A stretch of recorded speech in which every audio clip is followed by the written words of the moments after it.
Hello, my name is Rosa. My name is Elise. My name is Camila. My name is James. My name is Israel. Okay, so the first question is, are trials fair, or do you have suggestions to make them fairer? For this question, I put that if you're accused of a crime, you have the right to a fair trial, and and that would be determining if you're innocent or guilty. And this is the rights of your human rights that you are given, and it's protected by the laws. Do you think they're fair? I feel like trials today are done with fairness. That's what I put. In my opinion, I think they're not. There's some that I feel like they're, like, some judges are biased towards a certain demographic of people. Some, not all of them, but some of them might be. And I feel because of that, one of my examples was the George Estini case. And that was the one where there was this kid who was African American, and he was walking with his sister, and he was seen talking to these two white girls. And so when the two white girls went missing, and then they found their bodies and all this happened to them, they automatically thought that it was him because people saw him talking to them, and because also the girls were like because George was the last person the girls talked to, so they were like, okay, so he did it. And at the end of the day, even the cops supposedly said that he testified, and he actually said that he killed the girls. But then later on, one of the inmates where George was placed with, he told his sister that before George was put in the electric chair, that he actually said that he didn't do anything, like he didn't commit the crime. But the police officer made it seem like he actually committed the crime, so they could, like, So yeah, that was one of the cases that I put. So I don't really think it's always fair. I said the same thing as Camila about it usually not. Like, there are some cases where the court has been pretty fair in what they determine. And I see that usually in, like, smaller incidents. So, like, if you get a ticket or something, they're usually a lot fairer with those things. But when it comes to, like, serious incidents that have happened, I've noticed that sometimes judges put in their own bias in what it is. So I found, like, 2 cases where a judge had done that. There was this judge named John F. Russo Jr., and he was working on a sexual assault case, and he had told the lady, instead of looking at the facts of the case, he had told the lady if she should have tried closing her legs to remove the attacker, and if she did that, she wouldn't have gotten sexually assaulted. And he basically said, like, she didn't do enough to prevent it from happening. And then there was another case in Illinois where a person was convicted of rape, and they ended up getting 4 years in prison. And the judge had said that the girl ended up basically saying that it wasn't enough time that the person had gotten in jail for, and instead the judge had said that that she just didn't say no enough, and that the sentence that he gave the guy was enough. It was enough. He didn't need to be in there any longer. So, yeah. For me, I agree with what Camila and Elise were saying about how there are times where these trials are fair, but then those times there's also trials where they aren't fair. The example I used was the Chicago 7 trial. There were many things wrong with what went on in that trial. Police brutality, them starting riots and using their authority to overpower the protesters. and the judge was overall like really biased, and he wouldn't admit it, but he was openly racist and still denied it. I didn't get that. But because he was of higher power, he was white and he was going against someone who was of color, he used that power and abused it. And there are many other cases where that happens. Something I'd probably suggest to make the trials more fair is to have more, I don't want to say younger, but at least more open-minded people that aren't openly racist. Well, not racist at all, or don't have like a certain bias that lets them control the situation more than they should be. I think that I think in any case there's always going to be bias, because no matter what decision you make, it's always based on something that was already predetermined in your head. So it'd be better, like, to make them fair. Of course you want every case to be done by a jury, because it's a larger group of people that are coming from different circumstances of your community. So it's more likely that they're going to have more of an unbiased opinion at the end of the decision, because they all went through a different life path, they all grew up differently, and they just happen to live in the same community. So it's more likely that there's less emotional bias or like predisposed prejudice, because even though it might not be like outwardly prejudice, like they are a racist or they are bigoted, it could be certain ideologies that they hold that they don't understand that are part of it.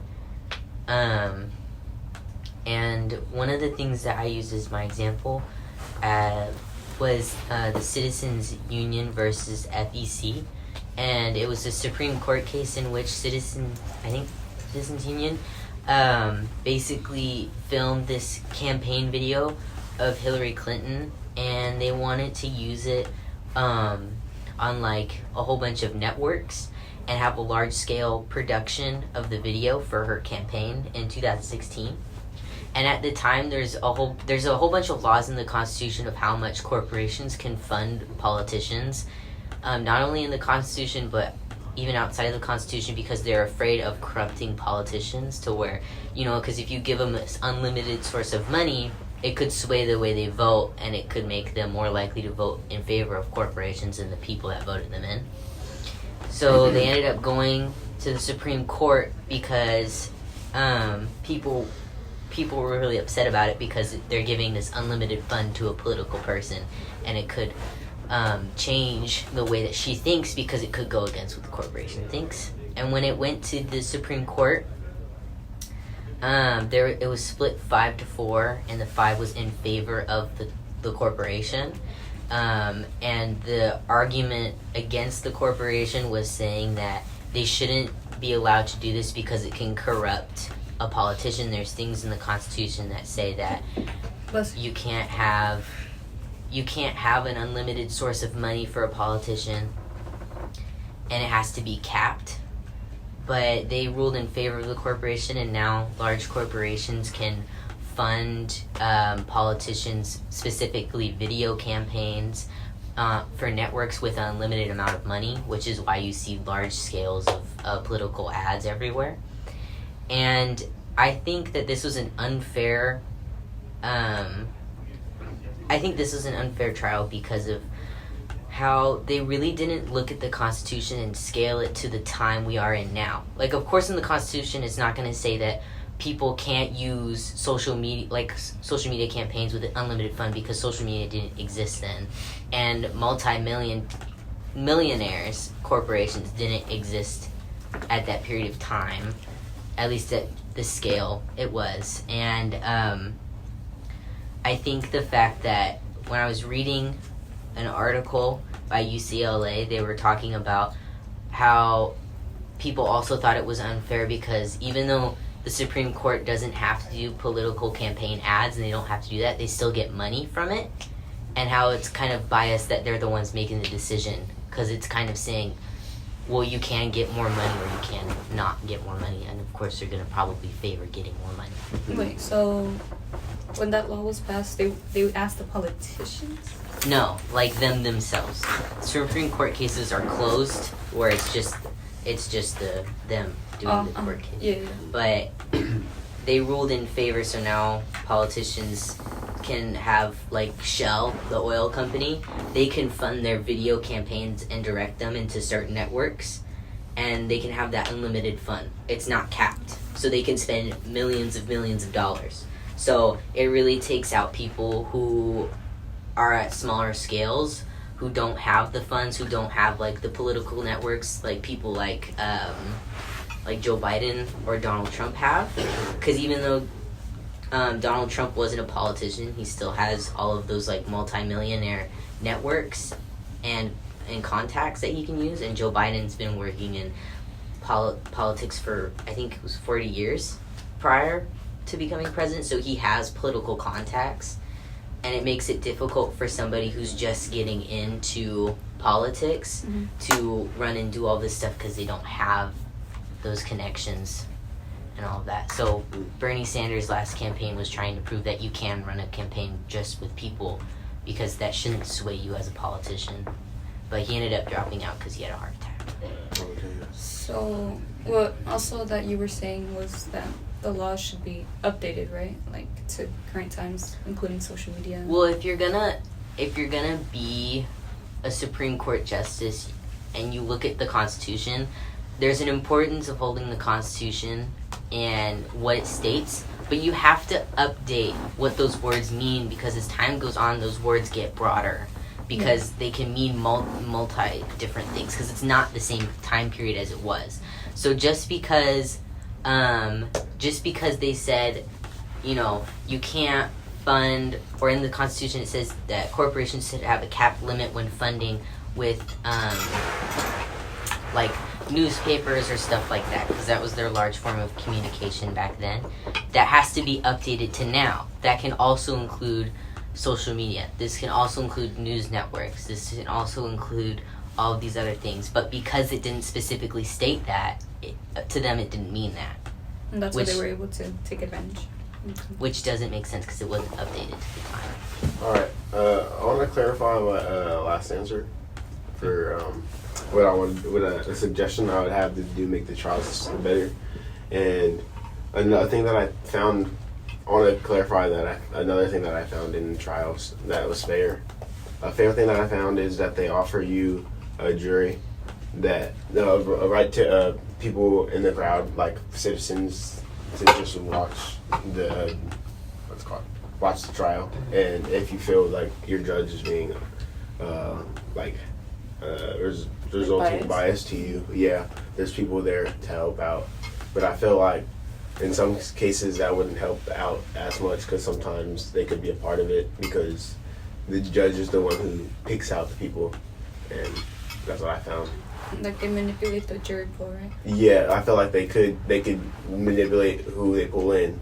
So I feel like there should be like another judge, like a way you can ask for another judge or something, just so you can have like 100%. Do they actually take into like consideration like other people's perspectives, or is it just kind of like the jury? They do. Okay, that's what. So they do, when you go in for like jury duty, they ask you if you have any family members who have been in prison before, and then they also ask if you have any family members who are on the police force. And a lot of times, people who do end up having family on the police force, sometimes they won't choose them for certain cases because they feel that they'll be more biased towards what the police were saying in the situation. And then if the person has family members who've been in prison before or in the system, they usually won't choose them either sometimes, depending on the case, because they feel they'll lean more with that other person's perspective. So it's a big like thing. And then if you say like, oh, both of your family members work, then they're most likely going to be like, that's fine then, because you can see both perspectives. Okay. But something I wanted to say is, with that, like, that is, like, in the law, that's considered bias. But I feel like it could also be considered as insight, like you know more about the system, and because you know more, they don't want you to go in. It's I feel more like of that's like unfair. they don't want you to have a slanted bias. So like, if I was called for jury duty and they asked me about, like the question Elise brought, is anyone in your family a part of law enforcement or the law field? And I said, well, my dad is a lawyer and my uncle's a cop. They think that I would have a bias to where I would side with them. with what cop statements, with stuff like that, because I have family members in that, and they also could be more they could also not want to pick you because you could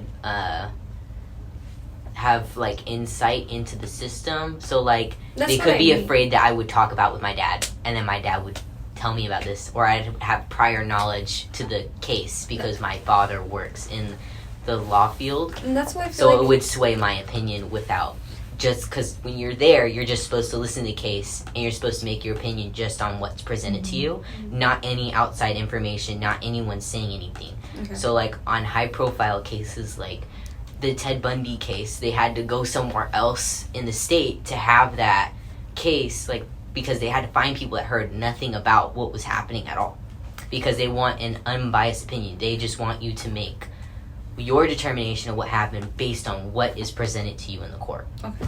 Yeah, that makes more sense. Mm-hmm. So our next question is, when would it be better to be tried by a judge and have no jury? For this, I put it would be better to be tried by a judge and a jury, because you'll be able to be tried by other people's valued opinions, and the judge, if they're ruling bias or being unlawful, the jury could help if they are there for what they're supposed to be there for. And I have an example for this as an article I found. For former police officer Aaron Maiden was found guilty by the federal jury of violation of civil rights and of executive force against Mandard 44, which is he used excessive force on this other guy in the police department by dragging him into the adjoining room and hauling him across the station and ramming his head into door frames and stuff. So he was convicted by the jury. That was just an example I know. And another thing I put is, if you're going to be representing yourself in court, it'll probably be better off to just do it in front of the judge and not a jury sometimes, because if you don't want your statement to be openly heard by other people, you could just talk about it privately in front of the judge, if that's also what you want to go through. So I kind of have like a similar answer to James. So I also put that if your case is more of like an emotional one, kind of like you still have evidence, but it's mostly based on like your opinion or your perspective. Sometimes it will be better. It will be better if you use your like a jury, if you try by a jury. But if you have a lot of evidence and it's mostly based on evidence and logical and understanding stuff, then maybe judge will be better to be tried on. Yeah. That's it. So I said, well, with Camila, with the jury, if you're gonna have more of a, like, if your case is more has of an emotional appeal, then it's better to have a jury, because a lot of times, even they'll kind of have a, like, if depending on the emotional appeal, they'll kind of be swayed by what you're saying more. But I said it's better to have a judge if you're dealing with more legal technicalities and the case is more complex. So if, say, especially in, like, if it's like a case where you got something patent or something like business, and like you need someone who actually knows the legal stuff by the books, then it would be more like you're more better off with going with a judge, because they understand more of what the books and the laws have to say about like things like that. But if you're going for more of like where your case has more of an emotional appeal, it's better to go for a jury. And I feel like especially because if you have good enough evidence that gives that emotional appeal as well, they're more likely to believe your side than a judge, because a judge looks more for, well, if they're an unbiased judge, they're going to be looking for more of what evidence you're presenting and what exactly that evidence says, especially in the books of like the legal world and what that means. I just searched up the question on Google, and I got the same answer as Camila and Elise. If in cases where you have an emotional appeal, you should be applying it to a jury, as where if it was just a judge, it should be a case that revolves around something more technical, and because they know more about the law than like jurors would, unless I guess if the jurors also knew about the law, then I guess it could be both. But yeah, my answer was the same as Elise's and Camila's. I just don't have a specific example where the judge would be more reliable. I actually disagree. I think that having a jury in most cases is the best scenario, because when you have more people making an assessment on something that happened, the more likely it will be an unbiased opinion. And I think that that's the most important thing, is to go in and listen to something and have multiple people decide on what happened instead of just one person. And the reason why I put that is because a lot of the time in the United States, most of the things that judges look at, this is an overview of the whole United States, is most of the time when it's just the judge and the person, it's mostly like a minor misdemeanor. So like an example would be like if you had a parking violation, like you parked on like the red line, like the red curb, or you got a ticket because your time on your thing ran out, you didn't pay enough money for the meter. And the reason why I said that is because even with a judge, even though it's a logical path, it's a logical argument to make for a parking violation, there's still bias in the judge, and it's shown through a study in the Washington Post when they did a survey of the United States and found that the darker your skin color is, you're 20% more likely to get higher fees or jail time for the same misdemeanors made by whiter counterparts. And I think you could eliminate most bigoted opinion through the more people you have determining the case. But even that is also shaky because people have their own personal biases, and it depends on what state you're in to where how extreme it will be, because it's differently normalized in other places. But I think that no matter what the case is, it's more likely that I don't want to say right answer, but it's more likely the most unbiased answer is going to come from the more people that make that decision. I don't, like, something you mentioned earlier is the more, like, people you have, the jury, makes their decision unbiased. I don't think it makes it unbiased. I think you just get more perspectives. And when they talk it out with each other, that's when they, like, come to, like, a realization, maybe, like, where they start to agree with one another and start seeing different perspectives. Then that's when I feel like you're right. Having more jury would be better off, because you get more perspectives. I don't think you just lose the bias. Yeah, but it is important to mention that in the law system, you can't always have a jury because it's very underfunded. Like, I know for my own father, it's difficult to do that kind of stuff because of how understaffed he is and how demanding the job is. because trials can last for several years, and they can even be pending. So one of the examples I thought of for the last question was the Murdoch family, because the youngest son was never brought to any criminal charge. Like, he was killed by his father, but he wasn't brought to any criminal charge for the murder of that girl on the boat.